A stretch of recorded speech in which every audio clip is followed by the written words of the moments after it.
नमस्कार दोस्तों, स्वागत है आप सभी का। सच्ची श्रद्धा से कमेंट में जरूर लिखे हर हर महादेव, राधे राधे, देवों के देव महादेव सदैव आप पर अपनी कृपा बनाए रखे। दोस्तों, आज की जो कहानी है वो बहुत ही ज्ञानवर्धक और बहुत ही मोटिवेशनल है। दोस्तों, आज के वीडियो में हम बात करेंगे आखिर पत्नी की वो कौन सी 3 चीज होती है जो हर पुरुष को देखना चाहिए। दोस्तों, जो पुरुष अपने पत्नी के इन 3 चीजों को देखता है वह अपने जीवन में कभी भी गरीब नहीं रहता। उसके घर में सदैव माँ लक्ष्मी का वास रहता है और माँ लक्ष्मी की कृपा दृष्टि उनके ऊपर सदैव बनी रहती है।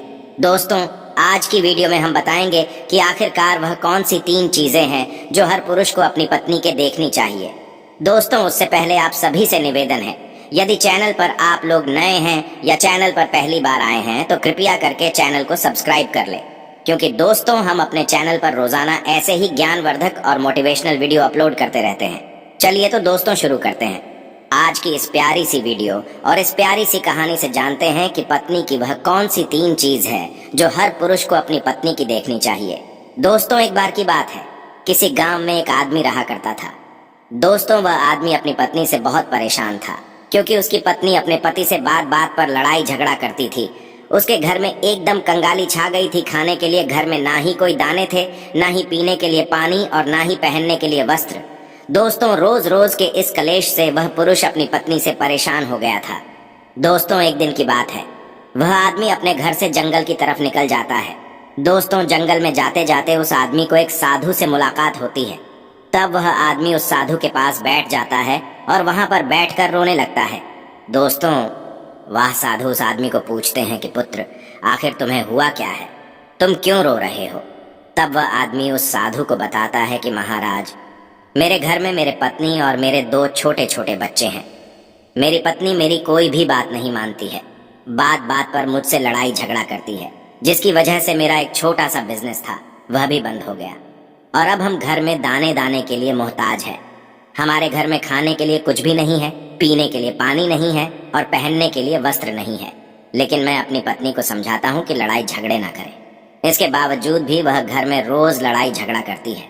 इस वजह से मैं बहुत दुखी हूँ और बहुत परेशान हूँ, इसलिए मैं घर छोड़कर आपकी शरण में आया हूँ। दोस्तों, वह साधु महाराज उस आदमी को बोलते हैं कि पुत्र तुम रो मत, आज मैं तुम्हें ऐसे 3 चीज बताने जा रहा हूँ। जो पुरुष अपनी पत्नी की 3 चीजों को देखता है वह पुरुष अपने जीवन में कभी भी गरीब नहीं रहता है और ना ही उसके घर में कभी लड़ाई झगड़े होते हैं और उसके बिजनेस में तरक्की होती है। दोस्तों, तो वह साधु महाराज उस आदमी को बताते हैं कि मैं तुम्हें जो बातें बताने जा रहा हूँ उन 3 चीजों को गांठ बांध लो। तब वह आदमी उस साधु महाराज की बातें बहुत गौर से सुनता है और साधु महाराज से बोलता है कि प्रभु, आप मुझे जल्द से जल्द बताइए वह कौन से 3 चीज है जो हर पुरुष को अपने पत्नी की देखनी चाहिए। दोस्तों, तब वह साधु महाराज उस आदमी को एक कहानी सुनाते हैं। तो चलिए दोस्तों, गुरुजी से ही सुनते हैं इस कहानी के बारे में। दोस्तों, किसी नगर में एक सेठ रहा करता था। उस सेठ का बहुत बड़ा व्यापार था। उसके घर में सेठ और उसकी पत्नी रहा करते थे। उस सेठ और सेठानी में आपस में बहुत प्रेम था। उनके घर में कभी भी लड़ाई झगड़ा, किसी प्रकार का कोई अंधा क्लेश नहीं होता था।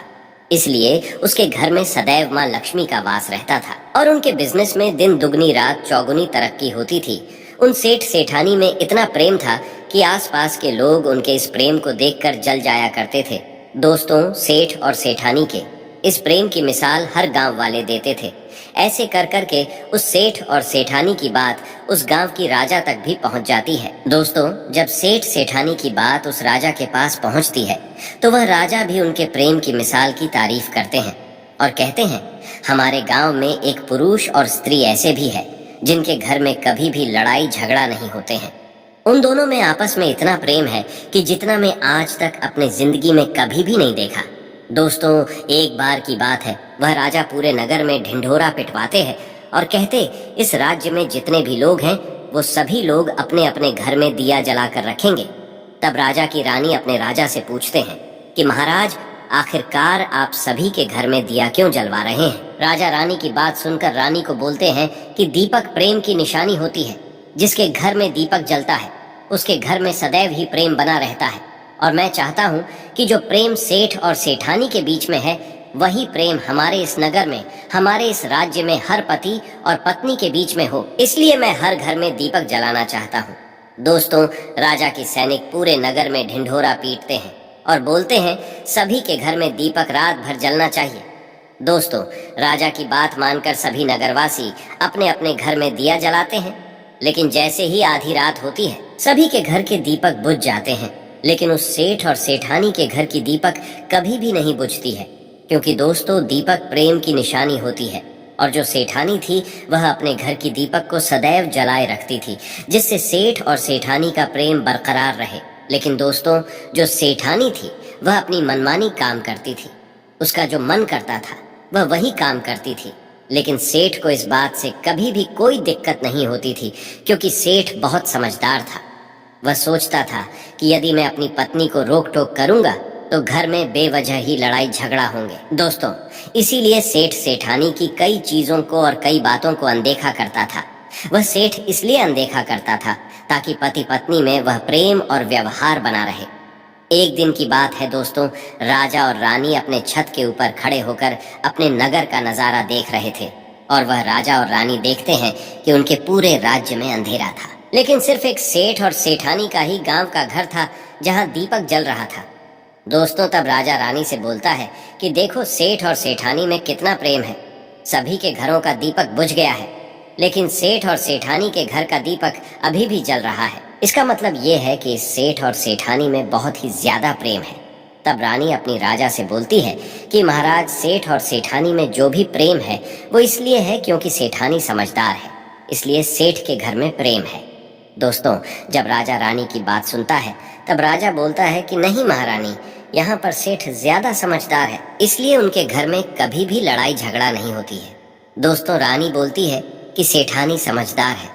राजा बोलते हैं कि नहीं, सेठ समझदार है। दोस्तों, सेठ और सेठानी की बात को लेकर राजा और रानी में बहस होने लगा। तब राजा बोलता है कि देखो, हमें बहस करने की जरूरत नहीं है, क्यों ना हम दोनों उनका एक परीक्षा ले, परीक्षा में जो पास होगा वही समझदार होगा। राजा और रानी अपने बात से सहमत हो गए और उन दोनों की परीक्षा के लिए तैयार हो जाती है।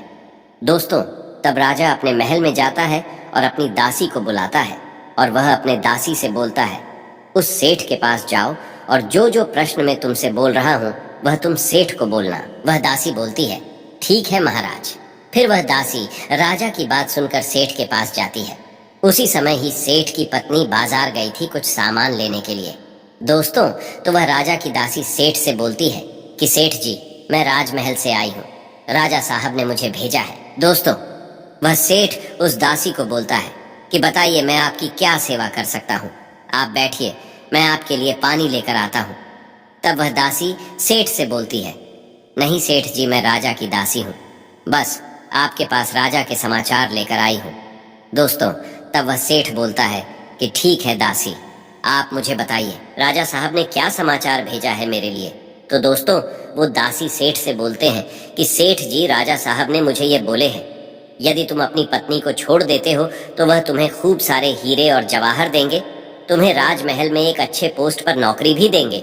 लेकिन सेठ राजी नहीं हुए। दूसरी बात, रानी ने राजा से बोला था कि नहीं, सेठ समझदार नहीं है, सेठानी समझदार है। दोस्तों, सेठ और सेठानी के बातों को लेकर राजा और रानी में फिर से कहासुनी होने लगी।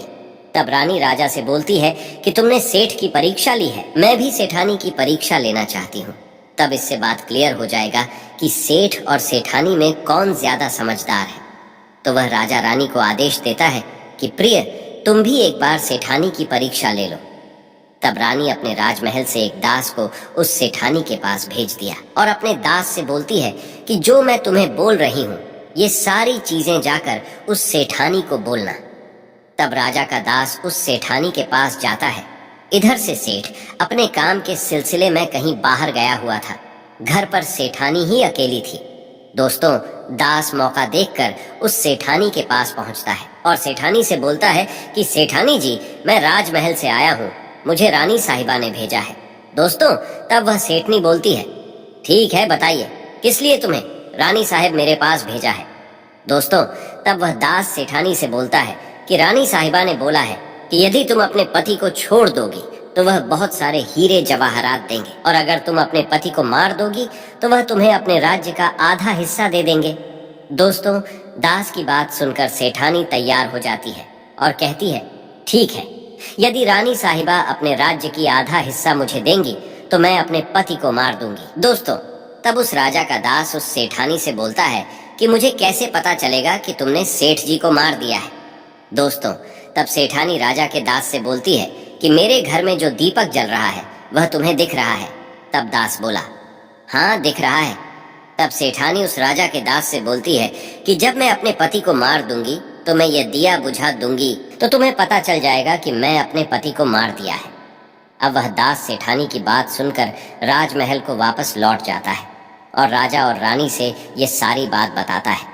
सेठानी की बात सुनकर रानी बहुत अचंभित हो जाती है और रानी को स्त्री जाति से नफरत होने लगती है। दोस्तों, तब वह राजा अपने सारे दास दासियों के साथ सारे सैनिकों को बुलाता है और बोलता है, देखो, मैं यह नहीं चाहता हूं कि राजा और रानी की वजह से किसी निर्दोष की जान जाए। तुम ऐसा करो, उस सेठानी के घर जाओ और उस सेठ को सारी बातें बता दो और उस सेठ को बचा लो। दोस्तों, इधर दास और दासी सेठानी के घर पर जाते हैं और सोचते हैं कि सेठानी तो सेठ को रात में मारेगी और दिया भी बुझाएगी। इससे पहले ही हम सेठानी के घर में हमला बोल देते हैं।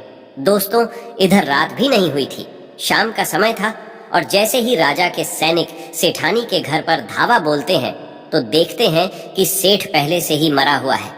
दोस्तों, तब राजा और रानी के दास दासी उस सेठानी से बोलते हैं, सेठ जी तो मरा पड़ा है, लेकिन सेठ को तो तुम्हें रात में ही मारने के लिए बोला गया था। दोस्तों, तब वह सेठनी उस दास और दासी से बोलती है कि सेठ को तो मुझे मारना ही था, रात में तो मुझे दिया बुझाना था, इसलिए सेठ को तो मैंने दिन में ही जहर देकर मार दिया है। अब मेरा काम है सिर्फ दिया बुझने का। दोस्तों, वह सैनिक उल्टे पांव उस सेठ के घर से राजा के दरबार में भागे जाते हैं और राजा को सारी बातें बताते हैं। दोस्तों, राजा क्रोध से आग बबूला हो जाता है और उसको स्त्रियों से घृणा होने लगती है और वह अपने सैनिकों को भेजता है कि उस सेठानी को बंदी बनाकर लाए। तब राजा के सैनिक उस सेठानी को बंदी बनाकर राजा के राज दरबार में पेश करते हैं। दोस्तों, तब वह राजा उस सेठानी को कारावास में डलवा देता है और वह राजा समस्त स्त्री जाति से नफरत करने लगता है। दोस्तों, वह साधु इस कहानी को गांव के उस आदमी को सुनाता है। तब साधु उस आदमी से बोलता है, अब तुम्हें समझ में आ गया होगा कि स्त्री की वह कौन सी 3 चीजें हैं जो हर कोई पुरुष को देखना चाहिए।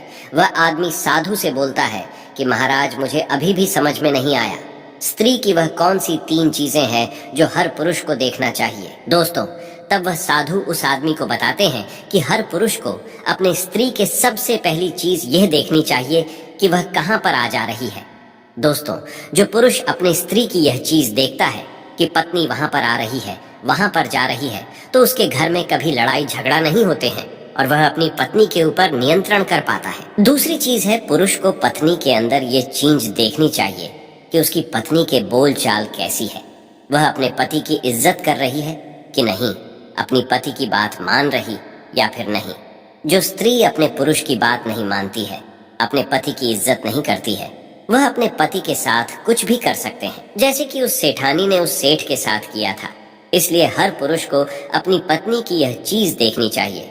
तीसरी चीज, वह साधु उस आदमी को बताता है कि हर पुरुष को पत्नी के चाल चलन जरूर देखना चाहिए। दोस्तों, जो पुरुष अपने पत्नी के चाल चलन देखता है और उसके चाल चलन पर उससे ज्यादा प्रेम नहीं करता है, उसको अपने कंट्रोल में करके रखता है, तो उसके घर में लड़ाई झगड़ा कभी भी नहीं होते। दोस्तों, जो स्त्रियां अपने घर पर मनमानी चलाती हैं और पति की बातों को नहीं मानती है, उनके घर में इस तरीके की मुसीबत आती है।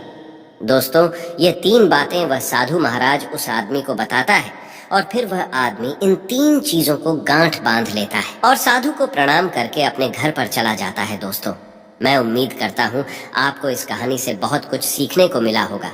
दोस्तों, सच्ची श्रद्धा से कमेंट में जरूर लिखें, हर हर महादेव, राधे राधे देवों के देव, महादेव सदैव आप पर अपनी कृपा बनाए रखे। इस वीडियो को लाइक करें, अपने दोस्तों के साथ शेयर करें और हमें सब्सक्राइब करना ना भूलें। और हाँ, इस वीडियो से कोई भी सवाल है तो आप कमेंट बॉक्स में जरूर लिखें, और आपके पास कोई भी सवाल नहीं तो हर हर महादेव जरूर लिखें, क्योंकि आपके कमेंट से वीडियो बनाने